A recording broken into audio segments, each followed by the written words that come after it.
inflation is raging, and there's very little the central bank can do, the Bank of England.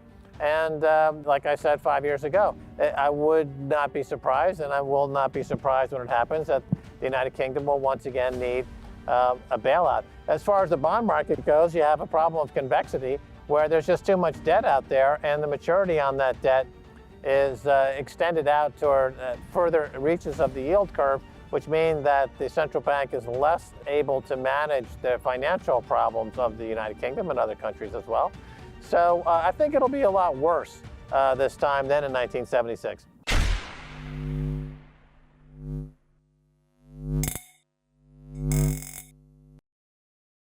Hey guys, welcome back to Library of Wealth. Today we have Bitcoin bull Max Keiser on the Max and STACY report, giving his take on the current trends of the economic market. Keiser explains that the business cycle is when supply and demand become unbalanced and the economy declines into recession, which leads to prices decreasing and then starts over. Under Reagan, the age began where no market sell was too big to make more money accessible to Wall Street. Keiser has noticed that now in those charge of money printing can legally take capital from people in numerous ways.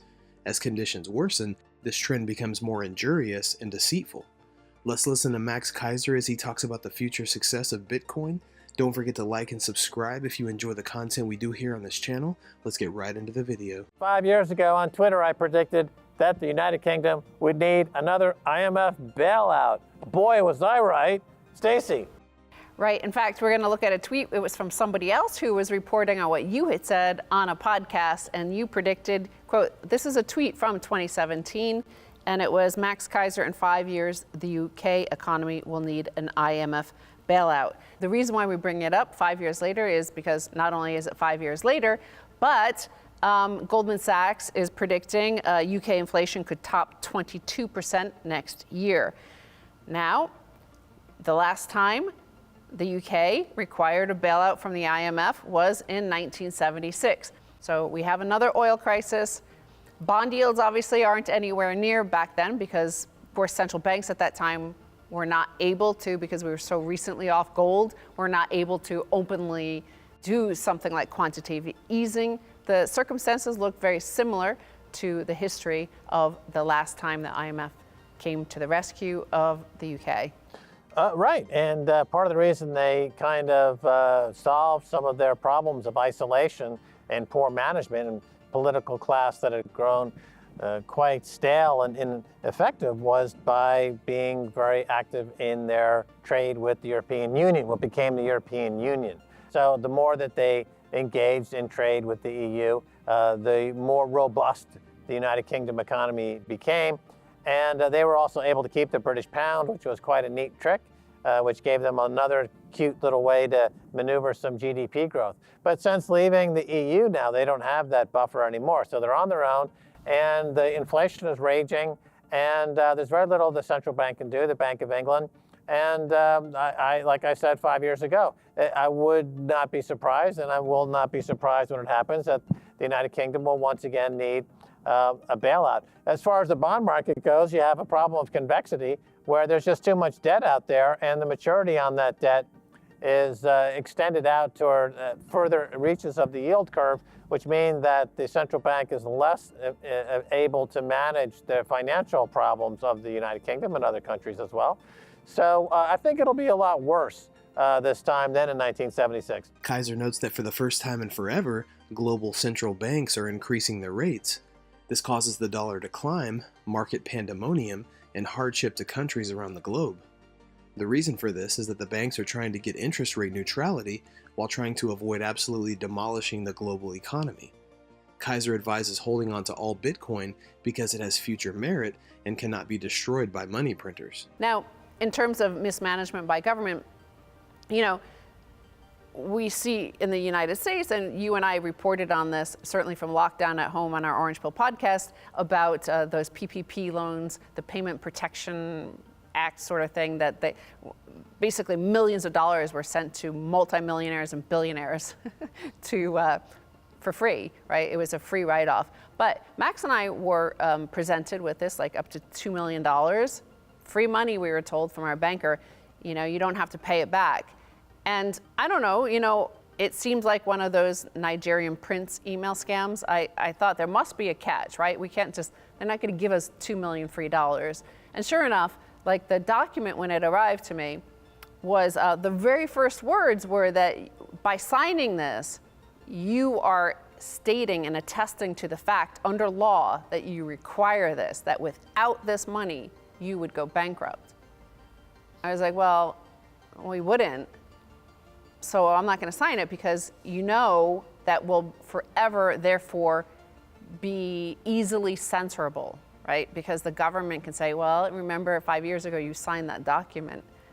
You obviously were not going to go bankrupt. Well, that's what I thought. Like, I didn't know, like, now a year, 2 years later, that everybody, like billionaires, Jay-Z accepted some, like, you're like, okay, well, how is that even possible? But here's some just tweets. I'm just going to read a few of them, but there was a whole line of tweets that the White House tweeted out to any critics of the bailout of student debt. So when critics of this started appearing on the news, the White House went through their documents and looked for the critics who had accepted some of those PPP loans. So I'll just read a few of them. The White House says Congresswoman Marjorie Taylor Greene had $183,504 in PPP loans forgiven.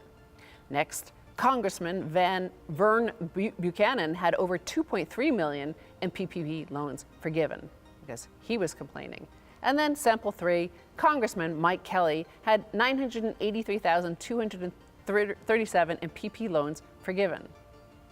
So, I mean, this seems pretty spooky, right? The White House and the feds are entrapping these representatives with these fraudulent loans as a way to coerce them and to censor them.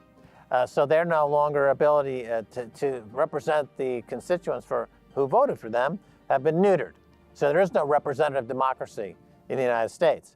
You have the feds that are corrupt and trading on inside information, as we now know, with like Nancy Pelosi and others, who are out there essentially entrapping congressmen and senators with these fake and fraudulent PPP loans, and then using that to silence them when they attempt to stop and voice opposition to programs from the federal government that are enriching the kleptocracy in America.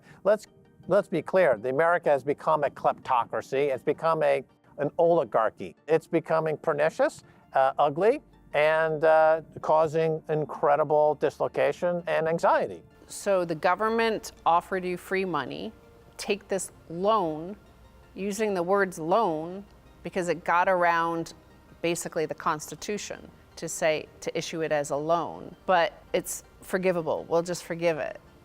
It's a bribe. In other words, they can't print money without congressional oversight. So they lend the money as a loan, which is you don't have to pay it back, not a forgivable loan. So that essentially it is, though, you do the accounting and you do the math, this is a bribe. Keiser says the boomers essentially live off of pollution, while this new generation understands Bitcoin's perfect collateral. The next generation knows that Bitcoin has long-term value and that it will aid in their general well-being. He has seen that the people of El Salvador save their Bitcoin because they understand that it has a future, and there will come a time when its purchasing power will dramatically increase.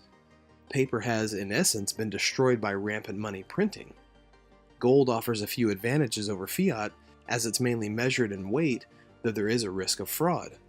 Bitcoin is superior to both, as it's authenticated by itself through mathematics and encryption. What do you guys think of Max Keiser's opinion on the future purchasing power of Bitcoin? Let us know in the comments below. Thank you so much for watching. Don't forget to like and subscribe. This is Library of Wealth. We'll see you in the next video.